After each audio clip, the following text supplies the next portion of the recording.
नमस्कार। आकाशवाणी से प्रस्तुत है समाचार प्रभात।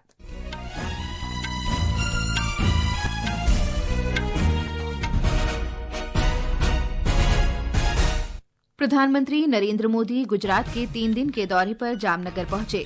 श्री मोदी आज श्री सोमनाथ ट्रस्ट की बैठक की अध्यक्षता करेंगे। दिल्ली में 15 साल पुराने वाहनों को 31 मार्च के बाद पेट्रोल पंपों पर ईंधन नहीं दिया जाएगा। वस्तु एवं सेवा कर संग्रह फरवरी में पिछले वर्ष इसी महीने की तुलना में 9.1% से बढ़कर 1,84,000 करोड़ रुपए हुआ। देश भर में रमजान का पवित्र महीना आज से शुरू और दुबई में आईसीसी चैंपियंस ट्रॉफी क्रिकेट में आज भारत का मुकाबला न्यूजीलैंड से।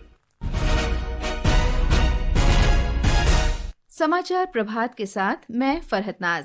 प्रधानमंत्री नरेंद्र मोदी गुजरात के 3 दिन के दौरे पर कल शाम जामनगर पहुंचे।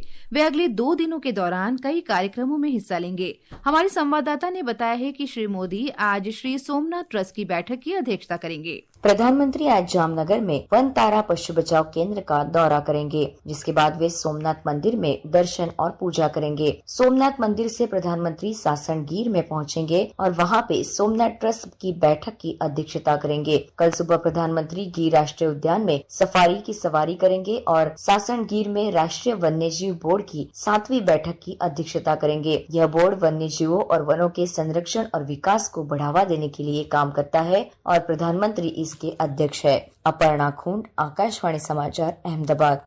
उपराष्ट्रपति जगदीप धनखड़ आज 1 दिन की यात्रा पर केरल जाएंगे। इस दौरान वे तिरुवनंतपुरम में भारतीय विचार केंद्रम द्वारा आयोजित चौथे पी परमेश्वरन स्मारक व्याख्यानमाला में व्याख्यान देंगे। उपराष्ट्रपति आज तेलंगाना में भारतीय प्रौद्योगिकी संस्थान हैदराबाद के विद्यार्थियों और शिक्षकों से बातचीत करेंगे। संगारेड्डी के जिलाधिकारी वी क्रांति ने आईआईटी हैदराबाद के अधिकारियों, पुलिस और कर्मचारियों के साथ उपराष्ट्रपति की यात्रा के लिए व्यवस्था की समीक्षा की। इस बीच राजीव गांधी अंतर्राष्ट्रीय हवाई अड्डा और शमशाबाद क्षेत्र पर ड्रोन, पैराग्लाइडर और माइक्रोलाइट विमान सहित हवाई वाहनों की उड़ान पर प्रतिबंध लगा दिया गया है। भारतीय जनता पार्टी के अध्यक्ष जगत प्रकाश नड्डा ने पार्टी विधायकों से राजनीतिक पदों के प्रलोभन से ऊपर उठकर निर्वाचन क्षेत्र के विकास को प्राथमिकता देने और नागरिकों के साथ बेहतर संबंध बनाए रखने का आह्वान किया है। उन्होंने कहा कि पद क्षणिक होते हैं और लोगों का विश्वास स्थायी होता है। श्री नड्डा कल कटरा में 2 दिवसीय विधायक प्रशिक्षण शिविर के समापन सत्र को संबोधित कर रहे थे। उन्होंने विधायकों को सार्वजनिक शिकायतों का प्रभावी ढंग से समाधान करने और समावेशी विकास सुनिश्चित करने के लिए अच्छे श्रोता बनने और नियमित रूप से अनुसूचित जाति, अनुसूचित जनजाति समुदायों से मुलाकात करने की आवश्यकता पर बल दिया। राष्ट्रीय राजधानी दिल्ली में वायु प्रदूषण के स्तर को नियंत्रित करने के लिए दिल्ली सरकार ने फैसला किया है कि 31 मार्च के बाद पेट्रोल पंपों पर 15 साल से ज्यादा पुराने वाहनों को ईंधन नहीं मिलेगा। दिल्ली के पर्यावरण मंत्री मनजिंदर सिंह सिरसा ने प्रदूषण के मुद्दे पर अधिकारियों के साथ बैठक के बाद प्रदूषण रोधी कई उपायों की घोषणा की। जितने 15 साल पुराने व्हीकल हैं, उन व्हीकल्स को 31 मार्च के बाद तेल देना बंद कर दिया जाएगा। हम अपने ऐसे गैजेट्स लगा रहे हैं पेट्रोल पंप के ऊपर जो लगभग 80% पेट्रोल पंप पर लग चुके हैं। 31 मार्च तक 100% पेट्रोल पंप से लग जाएंगे। उसके बाद 15 साल पुराने व्हीकल को हम आइडेंटिफाई करेंगे। हम एक टीम बना रहे हैं जो उनको आइडेंटिफाई करेगी और उनको लाकर दिल्ली में नाउ एंटर कर सके और दिल्ली से बाहर निकाले जा सके। इसके लिए हमारी टीम अलग से काम करेगी। देश का कुल वस्तु और सेवा कर जीएसटी संग्रह इस वर्ष फरवरी में पिछले वर्ष की इसी अवधि की तुलना में 9.1% बढ़कर 1,84,000 करोड़ रुपए हो गया है। फरवरी में लगातार 12वें महीने 1,70,000 करोड़ रुपए से अधिक जीएसटी का संग्रह हुआ है। एक रिपोर्ट। आंकड़ों के अनुसार केंद्रीय वस्तु और सेवा कर से 35,204 करोड़ रुपए, राज्य जीएसटी से 43,704 करोड़ रुपए, एकीकृत जीएसटी से 90,870 करोड़ रुपए और मुआवजा उपकर से 13,868 करोड़ रुपए प्राप्त हुए हैं। फरवरी के दौरान 20,889 करोड़ रुपए का रिफंड जारी किया गया। रिफंड में छूट के बाद फरवरी में शुद्ध जीएसटी संग्रह 8.1% बढ़कर लगभग 1,63,000 करोड़ रुपए हो गया। समाचार कक्ष से मुकेश कुमार। उत्तराखंड में चमोली जिले के माणा गांव में हिमस्खलन प्रभावित सीमा सड़क संगठन के शिविर से 51 श्रमिकों को बाहर निकाल लिया गया है।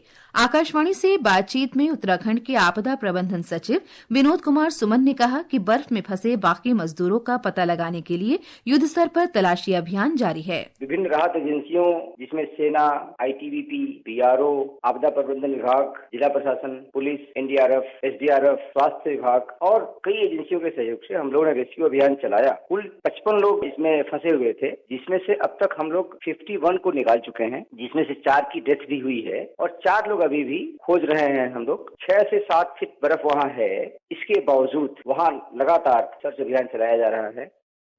वहीं मुख्यमंत्री पुष्कर सिंह धामी ने हाल की भारी बर्फबारी के मद्देनजर पर्यटकों से अगले 3 दिन तक औली और हर्षिल न जाने का आग्रह किया है। ये समाचार आकाशवाणी से प्रसारित किए जा रहे हैं।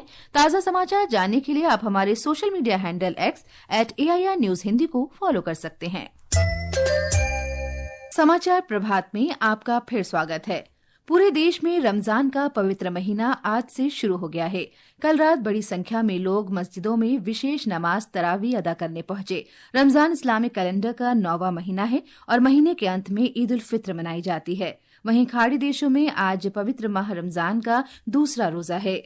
बांग्लादेश में रमजान का महीना आज से शुरू हो गया है। इस महीने में दुनिया भर के मुसलमान नमाज, रोजा, दान और भक्ति पर ध्यान केंद्रित करते हैं। सभी सरकारी, अर्ध सरकारी और निजी कार्यालयों में इस दौरान नए कार्यालय समय लागू हो गए हैं। इजराइल रमजान के दौरान गजा में अस्थायी संघर्ष विराम के प्रस्ताव पर सहमत हो गया है। प्रधानमंत्री बेंयामिन नेतन्याहू के कार्यालय ने आज सुबह एक बयान में कहा कि वे अमरीकी दूत स्टीव विटकॉफ के युद्ध विराम विस्तार प्रस्ताव को लागू करने पर सहमत हो गया है। ये फैसला ऐसे समय में लिया गया जब पहले चरण के युद्ध विराम की सीमा समाप्त होने के करीब है। नेतन्याहू के कार्यालय ने कहा है कि अगर हमास सहमत हुआ तो इजराइल विटकॉफ की योजना पर तुरंत बातचीत करेगा। बयान में यह भी कहा गया है कि गजा में आधे से अधिक बंधकों को अस्थायी संघर्ष विराम के पहले दिन रिहा किया जाएगा। बाकी बंधकों की रिहाई स्थायी युद्ध विराम पर सहमति बनने के बाद होगी। यूक्रेन के राष्ट्रपति व्लादिमीर ज़ेलेंस्की ने लंदन में ब्रिटेन के प्रधानमंत्री कीर स्टारमर से भेंट की। बैठक में ब्रिटेन ने यूक्रेन को $2 अरब 80 करोड़ का ऋण देने पर सहमति व्यक्त की। राष्ट्रपति ज़ेलेंस्की ने कहा कि ये ऋण यूक्रेन की रक्षा क्षमताओं में वृद्धि करेगा। ये बैठक अमेरिका के राष्ट्रपति डोनाल्ड ट्रंप के साथ टकराव के एक दिन बाद आई है।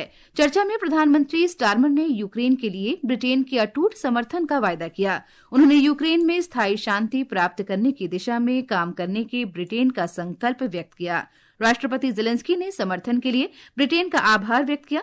राष्ट्रपति ज़ेलेंस्की आज किंग चार्ल्स तृतीय और यूरोपीय सहयोगियों के समूह से मुलाकात करेंगे। इटली की प्रधानमंत्री जॉर्जिया मेलोनी और अन्य नेता भी यूक्रेन के राष्ट्रपति से बातचीत करेंगे। संयुक्त अरब अमीरात UAE के समाचार पत्रों ने प्रयागराज में संपन्न हुए महाकुंभ मेला की सराहना की है। Gulf news, Khaleej Times, gulf today और द नेशनल जैसे समाचार पत्रों ने इस आयोजन की सांस्कृतिक समृद्धि, आध्यात्मिक महत्व और तकनीकी प्रगति पर विशेष ध्यान दिया और कहा कि इसी वजह ये सुचारू संपन्न हो गया। ICC चैंपियंस ट्रॉफी क्रिकेट में आज दुबई में भारत का सामना न्यूजीलैंड से होगा। मैच भारतीय समय के अनुसार दोपहर बाद 2:30 बजे शुरू होगा। दोनों टीमें पहले ही सेमीफाइनल में जगह पक्की कर चुकी हैं। इस मैच की विजेता मंगलवार को सेमीफाइनल में ऑस्ट्रेलिया से खेलेगी। हारने वाली टीम का बुधवार को दक्षिण अफ्रीका से मुकाबला होगा। इस बीच कल रात कराची में दक्षिण अफ्रीका ने इंग्लैंड को 7 विकेट से हराकर सेमीफाइनल में प्रवेश किया। इस जीत से दक्षिण अफ्रीका ग्रुप बी में शीर्ष पर पहुंच गया। वहीं महिला प्रीमियर लीग T20 क्रिकेट में कल रात बेंगलुरु में दिल्ली कैपिटल्स ने रॉयल चैलेंजर्स बेंगलुरु को 9 विकेट से हरा दिया। इसके साथ ही दिल्ली ने प्लेऑफ में जगह पक्की कर ली है। दिल्ली कैपिटल्स ने 148 रन का लक्ष्य केवल 15 ओवर और 3 गेंद में हासिल कर लिया। शिफाली वर्मा ने 80 और जोनासेन ने 61 रन बनाए। शिफाली को प्लेयर ऑफ द मैच घोषित किया गया।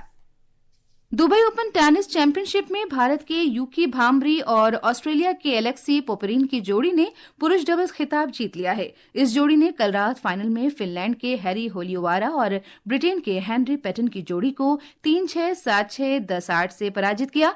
वहीं यूकी के करियर का ये चौथा ATP डबल्स खिताब है। इससे पहले यूकी और एलेक्सी ने सेमीफाइनल में ब्रिटेन के जेमी मरे और ऑस्ट्रेलिया के जॉन पियर्स की जोड़ी को हराकर फाइनल में जगह पक्की बनाई थी।